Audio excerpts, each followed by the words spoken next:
Assalamu alaikum wa rahmatullahi wa barakatuh. Good evening and welcome to the special focus. I am Zahid Jalud and I'm your host this evening, right up until 9 p.m. tonight, as we'll be discussing. In fact, we'll have two topics on our agenda this evening. We'll be discussing the latest developments in the United States, what's happening all the way there as the country transitions from one administration to the next. Before that, we'll also be discussing WhatsApp's latest privacy policy update, which has caused many of its users to flee to alternative social media platforms. I'm sure you are aware of that by now. Thank you so much for tuning in, and I do hope that you enjoy the rest of the show. Please feel free to share your comments and input via our WhatsApp line, or you can leave a comment below our Facebook and YouTube live broadcasts. Alternatively, you may want to tweet and tag at Salah Media, and please don't forget to use the hashtag the special focus. Just a reminder, the WhatsApp line is 061 766 0355. Now let's get straight into it. So popular messaging app WhatsApp has announced a new update to their privacy policy, which has caused panic amongst users as users become more aware of the type of information that they share with social media platforms. The resultant scramble for alternative platforms has resulted in apps like Telegram and Signal having experienced an exponential rise in downloads and active users. Tonight, we find out what this means for WhatsApp and its users, and whether it is, after all, necessary to migrate to a new platform. My guest tonight is Mike Butcher, who is a UK-based tech journalist, and he's also the editor at large for TechCrunch. Good evening, Mike, and welcome to the show. Good evening. Thanks very much for having me. All right, so to put this discussion into context, let's first understand what this privacy update, this privacy policy update entails, that it has caused so many users to go into sort of a panic. What exactly is this update? Well, when Facebook bought WhatsApp, it committed to the fact that WhatsApp and Facebook would be separate entities, but eventually that was rolled back. It asked people to opt into having their data shared into Facebook, and they were able to opt out of that question years ago. What this latest update is another attempt by Facebook to mix WhatsApp contacts with Facebook contacts, so that in order for Facebook to get access to more data, for obvious reasons, because Facebook is run on data. And so outside the EU and UK, people are being asked to sign up to new terms of service where they are not allowed, they are not able to opt out of this arrangement. Now, WhatsApp has hit back, trying to remind people that its service is encrypted and they don't look at the content of people's conversations.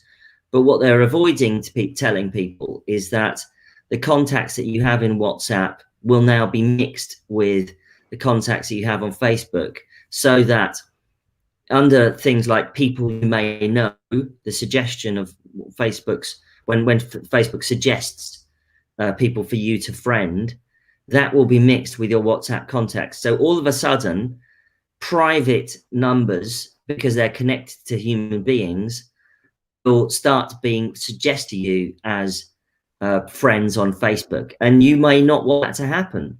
For instance, if you are a woman and you have a phone number in your WhatsApp contacts of a man who has abused you, how would you like to see them appear on Facebook as a suggested friend? That would be a disaster.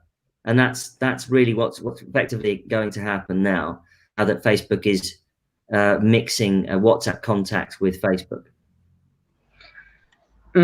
But some have argued that WhatsApp has been sharing certain data with Facebook, for example, for quite some time now. It's just that recent laws that have been passed across the globe, in many parts of the globe, are now compelling WhatsApp to inform their users of this update and what's happening with their data.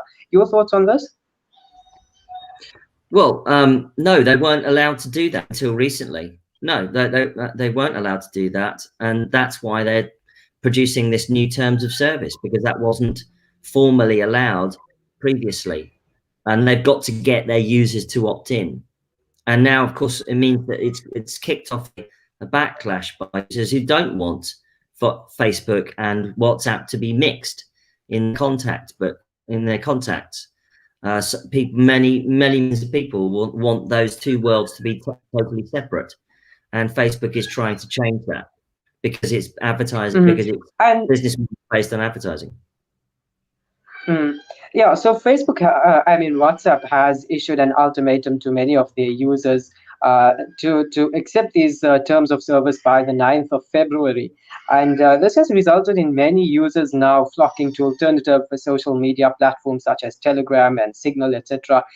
And I think many, in fact, personally, I've seen how many of my contacts have migrated over to Telegram, and now the decision for many is, do I stay on WhatsApp or do I move over to Telegram, which seems to be where most people are now shifting over. If I do stay on WhatsApp, most of my contacts are not on WhatsApp, so what do I do now on WhatsApp? So do you think this might have triggered the beginning of the end for WhatsApp? I doubt it. It's not going to be the end of WhatsApp at all. I mean, it has millions and millions of users, hundreds of millions of users. So it's not the end of WhatsApp. What will happen, though, is the influencers, people who have a large following, are going to encourage people to move from WhatsApp and away from Facebook's ecosystem. People like me, for instance, I have 146,000 followers on Twitter. I'm going to be encouraging people to move Signal away from Facebook Messenger and WhatsApp, which is owned by Facebook. So that is happening, and that's what's going to happen over the next few months and probably years to come. And I suppose moving from WhatsApp, if one does move from WhatsApp due to these concerns over privacy and data sharing, of course, that would include having to move over from Instagram and Facebook as well, because both of those are Facebook apps as well. So I think many users would also be concerned about that. But to the extent of damage that has been caused to WhatsApp, we've seen an incredible spike in the number of users now shifting over to alternative apps, as I mentioned earlier on. How do you think WhatsApp is going to have to handle this in the time coming ahead? Damage control for what is the resultant migration? Well, WhatsApp has made statements to remind people that it's end-to-end encrypted, but as I said earlier, it is avoiding the subject of how your contact book in WhatsApp is therefore becomes shared with Facebook. So it hasn't addressed those issues, and it's not keeping quiet about those issues. Nobody's suggesting that WhatsApp isn't a safe platform. It's a pretty safe platform. It's end-to-end encrypted, both in direct messages and also in group chats. The problem is that it's with Facebook data. Facebook wants that data from WhatsApp to be mixed with its own platform for advertising purposes. And it means that Facebook, therefore, is becoming more powerful. And the problem with Facebook is that it's been weaponized by malevolent forces who want to change the politics of the planet. Cambridge Analytica famously influenced the Brexit referendum, so that in order to encourage people to British people to leave the EU. It famously used the Facebook platform to vote for Donald Trump, who, as everybody widely acknowledges now, has been an absolute disaster for America and for the world. So right. Facebook has enormous problems as a company and as a platform. All right, so it's going to be interesting to watch how Facebook addresses these concerns, and WhatsApp as well, and how this is going to pan up in the time to come. But that's where we're going to have to leave it for this evening. Mike Butcher, thank you so much for your time. My pleasure. Thank you so much. That was Mike Butcher, who is a UK-based tech journalist. speaking to us about the latest developments with regards to WhatsApp and Facebook. Now WhatsApp beginning to share their data and user data with Facebook, which has caused a lot of concern amongst users over their privacy and their data. Now that it's going to be shared with Facebook, and it's going to be interesting to see how this pans out, because many users have been migrating, and many users are still, contemplating over whether or not to migrate from WhatsApp to an alternative social media platform.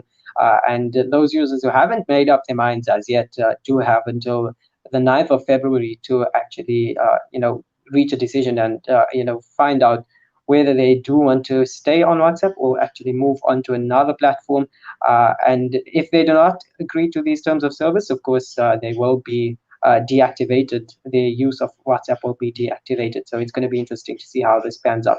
But we're going to have to take an ad break now. And when we get back, we will dive into the next discussion. Of course, we're going to be looking at the latest developments in the United States of America as the country transitions their administration.